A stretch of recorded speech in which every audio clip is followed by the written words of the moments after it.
Kaway-kaway mga totoong mga Inday! Yan, ito na yung araw ng aming hinihintay dahil dito kami sa farm. Ngayon titikman na namin ang aming pakwan kung pwede nang i-harvest. Samahan nyo kami ha. Yung unang harvestin natin ay Sweet Venus. Yan, so very challenging ngayon kasi almost 10 days na nag-uulan at walang katapusan itong araw-araw umuulan at na-slide ako. Ayan, so na-slide ako dito. Ito na yung ating mga pakwan. So yan oh. Tingnan nyo naman. May mga sakit kasi ngayon. Ito yung challenge sa pakwan pag maulan. Ang tawag niyan, Mel, ano ay? Layon. Naglalayon daw. Ha? Ito. Yan oh. Namamatay siya dahil sa sobrang ulan. Yan oh, namamatay siya. Pero, yan siya oh. Yung puno niya oh. Yan, namatay na siya. So okay lang kasi patapos na din yung ano, mag-harvest na kami. Ang pangit nun pag nag-start ka pa lang. Yan. Okay. Hahanap kami ng isa para matikman namin. Ito yung in search ng pakwan yan. Pakwan dyan. Maliliit pa yung iba. Ito. Sweet Venus. Yan. Yan. Tikman namin. Yan. Yan na. Titikman na natin kung masarap ba to. Tingnan muna paano ba malaman na pwede na siya? Ito yung kulay niya. Paano? Sige daw. Ito. At saka maliit yung kanyang kuwan. Ito yung Sweet Venus na sinasabi. Oo. Yan. Maliit na yung sanga. Paano ang sanga? Maliit? Ito. Oo. Maliit na siya. Maliit na siya. Ito. Oo. Ito pwede na siya. Sabi hinog na. Tapos ito may ganito siya. Dilaw na. Dilaw na. So may ilang kilo yan, Mar? Francis? 3 kilo. 3 kilo. Sige. Try natin na maka-harvest tayo. Hop. Dandahan lang, wait lang muna kasi tingnan natin kung baka mapula-pula mamaya yan. O, diyan mo sa slice yan. O, sige, mga 4 to 5 kilos na yan, 3 kilos lang. 3 kilos. Sige. Hop. Uy. Wow. Alam na? Sige. Wow. Eh? Wow! Ang saya. Yan. So ilang days na ngayon? Nasa 58 days. 61 days na. 61 days na. 61 days na. Yan. 61 days. Hawakan nyo nga isa-isa kayo. Tingnan natin kung mapula nga. Yan, isa-isa kayo. Pakita nyo sa akin, pakita nyo. Yan. Yan, ganyan. Ayos, smile. Okay, titikman namin ngayon to para at least malaman namin. Hindi pa siya ganoon kapula, no? Iba may puti-puti pa siya, oh. Meron pa. Pero matamis kaya to. Kasi ito, Sweet Venus, ito yung pinakamatamis na pakwan, tama ba? Oo. Maliit lang siya pero matamis sobra. So tatayo ko dito yung stand para matikman natin kung masarap. Okay, dito tayo magmukbang. Mukbang kami dito, sandali lang ha. Ayun. Tikman na natin. Dito ako sa gitna. Okay. I-slice mo gawakan ko. Ayan. Oh, Meron putik. pero sige lang, okay lang yan. Ako nang magaw. Sige. Bakit manilitan? Okay, cheers, sabay tayo lahat. Gawakan mo muna to sa'yo. Yan. Lagay mo na natin dito isa. Ito muna ito. Busin natin to para makasabi na sa kanila. Mag-usap tayo dito sa kanila about sa pakwan natin. Naka-video tayo. So ito si Ramil. Yan. Ito naman si Francis, no, kung nakikilala nyo po. So titikman na namin yung first na harvest namin dito sa Pulunuling, yung pakwan namin. So ito na siya kapula. Dikit natin yung pula. Yan. So ang ganda. Cheers tayo. Cheers.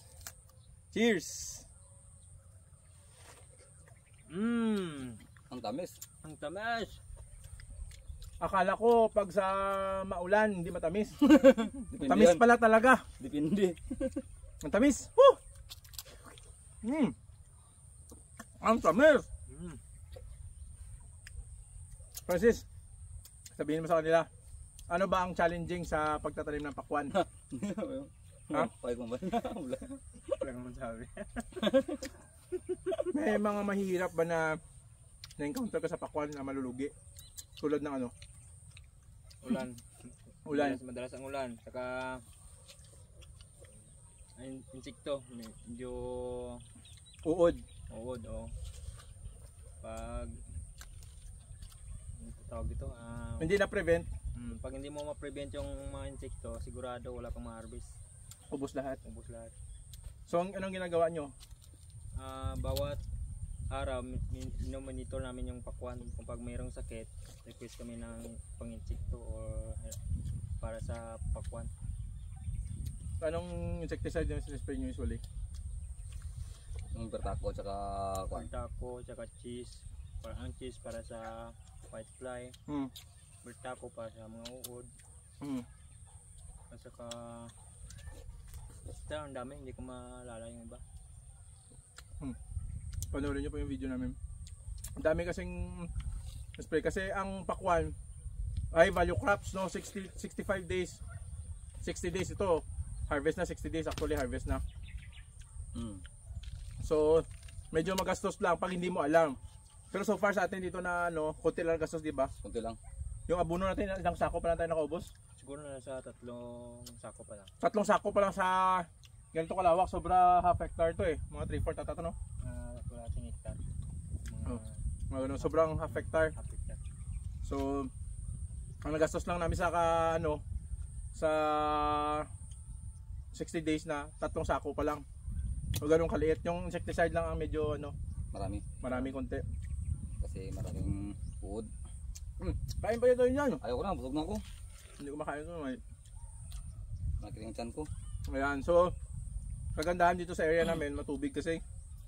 So very challenging lang pag maulan palagi. Yung the past few days, makita nyo yung kanal, inayos talaga nila.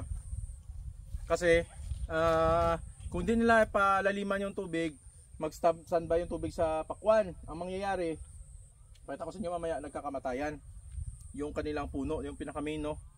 Pinaka-main root nila, pag nababad sa tubig, mamatay sila. Tsaka yung bunga, pag nababad sa tubig, anong mangyari? Wala na. Hindi na sa mga glati. Hindi na maglaki. Hindi na.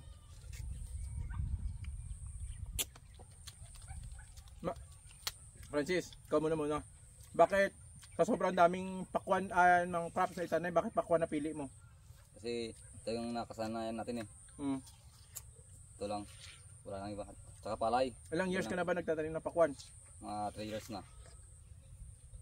3 years na. Oo. 3 years na. Oo. Simula nagpalay tapos nag-shift sa pakwan. Pakwan. Bakit pakwan? Kasi mas maganda ito eh. Kasi? Malaking kita. Malaking kita pala. Oo. Lug kaysa sa palay. Oo. Sa palay wala, tabla-tabla lang. Sa pakwan, magkano na ba pinakamalaki mo kita sa pakwan? 115. Kada isa sa inyo? Oo. Ilan kayo nun? 5. Sino kasama mo? Sila Romel. Hmm. Ito doon sa amin. Yung iba, So 115. Oo. Kaya na-inspired ka. 2 buwan lang yun. 2 buwan lang. Tuloy-tuloy. Kaya sila po ganun ang na-inspired kasi kami din na-inspired dahil ganun nga ang laki ang kitaan. Ilang hektarya yun? 5. Ilan kayo? 5 rin. Oo. Kada hektarya, isa lang ang nag-aalaga. So 5 sila sa 5 hektarya. So nagkaroon sila ng 115,000 per person. Hatian nila. Sa 2 buwan lang yun. 2 to 3 months. Harvest na sila. Tuloy-tuloy na kasi yun. Ikaw naman, Mel. Bakit sobrang daming crops na pwedeng itanim? Bakit itong pakwan? maganda lang kasi sa pakwan, mabilis ang harvest kasi 2 buwan lang may income na kaagad. Tapos pag maganda yung trabaho mo, pag halimbawa maganda ang bigay ng bunga ng pakwan, doon mo makita na mas maganda pala magtanim ng pakwan pag yung bunga niya at saka yung presyo niya doon ka matagin. Ayaw ko na boss, busog na ako. Hawakan mo. Yan. Doon malalaman no, Doon na malalaman na malaking kita. malaking kita pag porsige ka sa trabaho sa pakwan. Yun na yan. Hindi pwede tayo alis dito na hindi maubos to. Yun, so at least alam natin din yung mga iba, baka ma-inspire sila magtanim ng pakwan. Ganito kasi kalawak, konti lang yung gastos talaga. Usually sa 5 hectares, yung sa amin last time, sila din kasama namin, malaki talaga na gastos. Pero malaki din talaga sanang kitaan pag maganda din yung presyo harvest nyo. Bunga. So yun ang mga i-consider. Ito, maliit sa'yo. Sa akin yung malaki. Yun. Busog na. Hindi tayo pwedeng umalis dito na hindi maubos to. Oh? Pasensya mo na kayo, no? I-late namin to i-post para at least makita nila. Late post lang ito. Ayan. So yan, no? Ganyan kaganda oh. So bakit Francis? Bakit sumama kayo dito sa amin? Sa pagpapakuan? Ano nakita niyo sa amin na mahal niyo ba kami? Ano ba? Sobrang mahal. Whoop!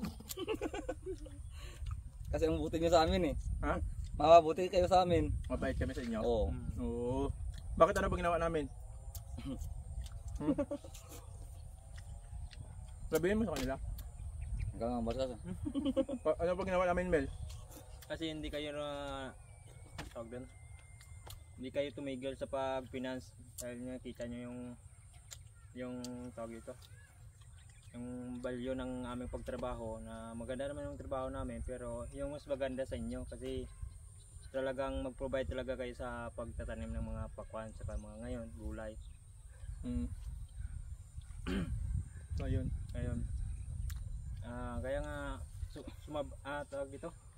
Kaya sumama pa rin kami dito kasi nga porsigido kayo na mag-provide ng mga pagtanim para lang sa amin at hindi para sa amin, para din sa inyo. Ayun, parang iyak.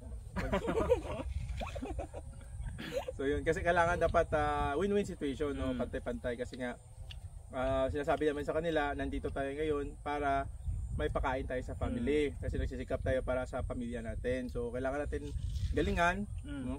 Makapag-harvest tayo ng maayos. Kung kaya natin balit yung gastos, yun natin iporsige natin yun para at least pagdating sa harvestan at kitaan, mas malaki ang kita, no? Kasi medyo malaki talaga ang gastos kaya sa amin din nakita namin yung nila, yung pagsisikap din nila na porsigido sila na magtanim. Kaya nandito kami ngayon, tuloy-tuloy. Kung di dahil sa kanila, hindi din kami maghanap ng ganito kalawak. Kaya kayo din sisihin namin. So yun mga totoo mga iday maghanap kayo ng mga planters na mapapagkatiwalaan nyo. Ito, tanong ko sa inyo, mapagkakatiwalaan maraming kayo. Kasi siyempre Para hindi makasagot si Francis. Hindi, nahirapan si Francis mag-Tagalog masyado. Tama? Hindi ako marunong. Kunti lang daw. Pero yun ang kasayahan. Masaya ba tayo? Mag-harvest na tayo? Oo, masaya. Pwede na ba ito mag-harvest bukas? Pwede na. Ayun, mag-harvest kami bukas. Uy! Ay, wag natin lakasan. Mag-harvest kami bukas. Baka marinig, baka maunahan tayo. Pag mo isigaw, baka maunahan tayo mamayang gabi. Ayan, matutuwa hinday. Baka matagal na yung video namin. Ayan, ano lang namin to para at least maka-harvest kami dito. Kunti lang kasi itong harvestin namin, no? So, abang-abang kayo sa mga harvest namin, ha? Maraming salamat sa inyo. Kaway. Yan. Happy farming, mga totoong hinday. Kain tayo.